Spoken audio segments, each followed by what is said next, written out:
Hello everyone, welcome to After School Cafe. I'm Chris, at your service.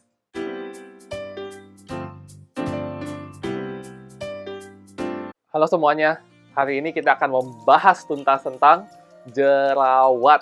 Nah, ini adalah sesuatu yang seringkali mengganggu penampilan kita, dan aku yakin kita semua pasti pengen tahu, kenapa sih bisa timbul jerawat, dan gimana cara kita bisa mengatasi jerawat tersebut. Pertama-tama, apa itu jerawat? Jadi, jerawat atau nama latinnya acne vulgaris adalah suatu gangguan pada kulit kita yang timbul apabila kelenjar pilosebasea atau yang berhubungan dengan rambut dan kelenjar minyak kita itu mengalami sumbatan. Sumbatannya itu bisa dari sel-sel kulit mati, atau kotoran, atau produksi minyak yang berlebihan juga. Kombinasi dari sel-sel kulit mati, minyak, dan kotoran yang menyumbat pori-pori kita itulah yang seringkali kita sebut dengan komedo. Kalau di sekitar pori-pori yang tersumbat ini terjadi kolonisasi bakteri yang kita sebut dengan Propionibacterium acnes atau singkatnya P. acnes, inilah yang akan menyebabkan jerawat kita meradang, merah, ada nanahnya, sakit. Merujuk pada pengertian dan mekanisme terjadinya jerawat tadi, ada beberapa prinsip yang harus kita pegang untuk dapat mengatasi jerawat. Prinsip yang pertama adalah mencegah pembentukan komedo dengan cara melakukan eksfoliasi kulit secara rutin supaya sel-sel kulit mati dan kotoran itu terangkat semuanya dari kulit kita. Karena komedo itu merupakan kombinasi dari sel kulit mati, kotoran, dan minyak.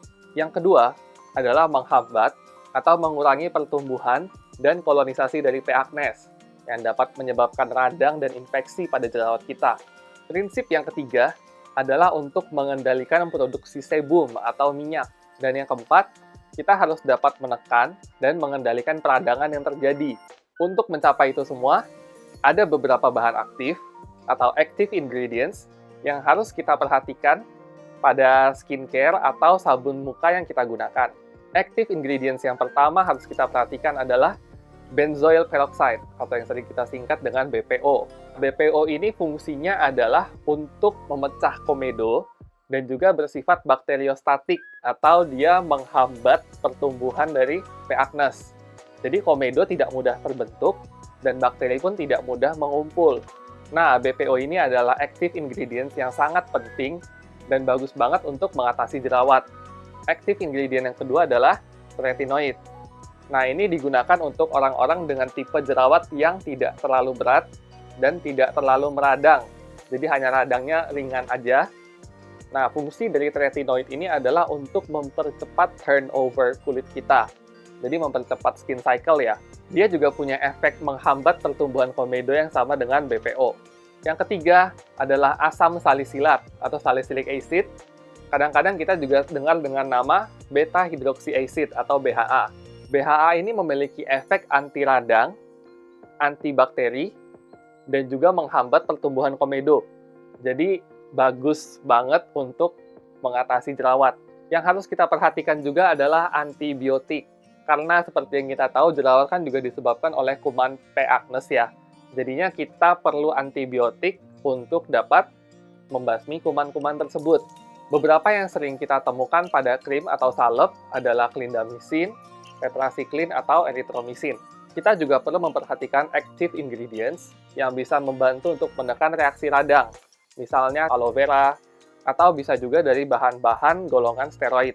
Tapi, kalau untuk kasus jerawat yang cukup berat, yang dirasa nggak cukup hanya dengan menggunakan salep, krim, atau obat-obatan yang dioles pada wajah, itu kita bisa juga mengkombinasikannya dengan terapi oral atau minum obat. Tapi untuk yang satu ini, akan lebih baik kalau teman-teman konsultasi ke dokter dulu, supaya tahu obat-obatan apa yang cocok untuk teman-teman. Dari tadi kita ngomongin yang ribet terus, tapi kita nggak boleh sampai lupa hal yang paling penting dan paling mendasar, yaitu dengan menjaga kebersihan dan gaya hidup kita sendiri. Yang pertama, kita harus menjaga kebersihan wajah kita dengan mencuci muka 2 kali sehari menggunakan air hangat dan sabun muka. Jangan terlalu sering, sampai 5-6 kali sehari itu berlebihan. Lalu, kalau misalnya lagi ada jerawat, tangannya jangan nakal. Pegang-pegang jerawatnya, atau bahkan ada yang dipencet. Apalagi kalau sampai pecah. itu a big no-no. Jangan ya teman-teman ya. Untuk teman-teman yang menggunakan make up, kalau bisa hindari penggunaan make up yang oil based atau berbahan dasar minyak. Lalu juga setiap kali habis make up, kalau udah selesai dicuci yang bersih, pakai make up cleanser. Jangan cuma cuci pakai sabun muka aja, nggak cukup, oke?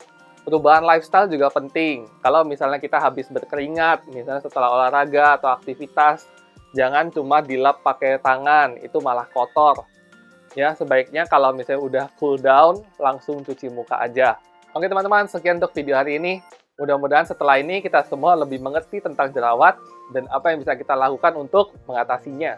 Kalau teman-teman suka dengan video ini, boleh tolong like, subscribe, dan nyalakan loncengnya supaya teman-teman ternotifikasi kalau ada video baru.